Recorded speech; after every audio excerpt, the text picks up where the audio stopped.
Hello student, today we are going to see activity number 7, that is the variation of potential drop with the length of wire. See, what is the aim of this activity? To study the variation in potential drop with length of a wire for a steady current. That means throughout this activity we are keeping this current constant. Then see what is the apparatus we require for this activity. First upon potentiometer, then battery, plug key, voltmeter, rheostat, jockey, and then connecting wires. First upon see what is the circuit diagram. Here this is the point A and B of the potentiometer. That means from this A point to this B point, this one is the potentiometer. Then at this point A, see this is the point A, where we are going to connect the positive terminal of the battery and positive terminal of the voltmeter. Then negative terminal of this voltmeter is given to the jockey.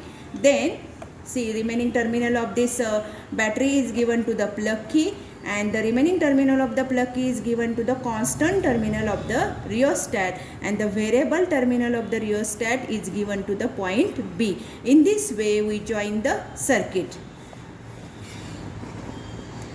See, this one is the point A and this one is the point B. At this A point, as per diagram, we have given the point A, that is the positive terminal of the battery and positive terminal of the voltmeter, and the negative terminal is given to the jockey.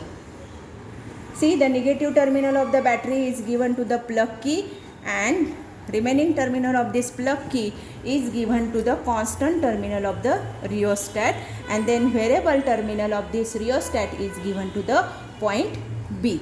In this way we connect this circuit and see the first reading for 60 centimeter, that is which is given in your book. First upon this, see what is the least count of voltmeter.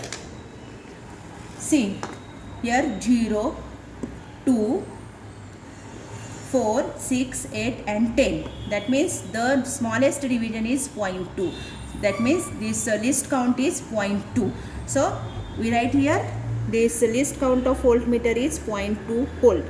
Now first upon see what is the principle of this potentiometer. In this activity we are just verifying its principle of the potentiometer, that is the length across any 2 points, that means from A to B, length is directly proportional to the potential drop, or you can say that potential drop is directly proportional to the length between that 2 points. So we are going to take the first reading, that is for 60, which is given in